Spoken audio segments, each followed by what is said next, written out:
Hi everybody, welcome to a new tutorial from Sound for More. It's Leo speaking. Today we are going to look at how you can quantize using NanoStudio 2.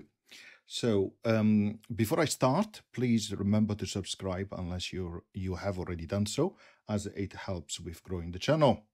So let's kick off. I'm inside NanoStudio 2. As you can see, standard project opened. It doesn't really matter what you pick for in terms of track. So let's pick up this one on strings. Let's zoom in a little bit more. Okay. And let's make sure that we don't have snap on. Okay. And let's go to draw and draw some notes. Like so. And I have purposely ensured that snap is not on, otherwise it would be you will have notes which are snapped to grids already or bar subdivisions. Now, how do you quantize? Well, first of all, you need to select some notes. Either you select them all or you select some of them, right?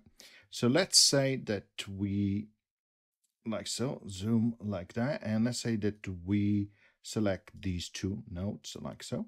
We go to action and then we select quantize. Now, as you can see, it is showing already quantization happening on the two notes selected. At the moment, the selection is to quantize the start of the note, but you can quantize the length, okay, the length of the notes which are selected, or just where it ends. Let's stay on start as quantization. You can see that it shows you where notes will be moved from. So in this case, for this position to this other one.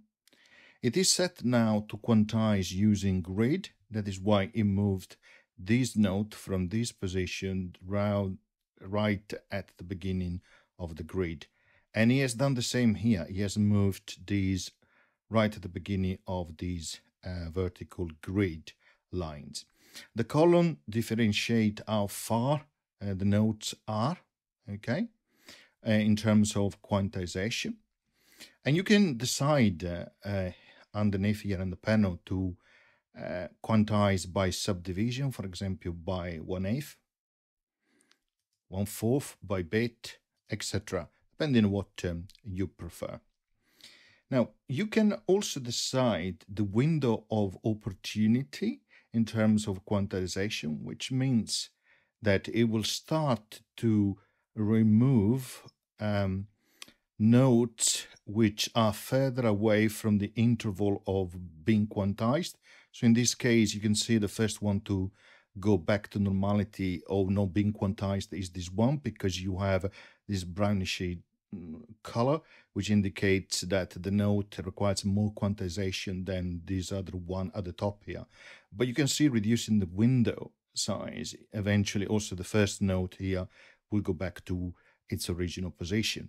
So in this way, you can actually decide what will be the window size in terms of removing or not notes which are quantized based on how far they are to the quantization interval.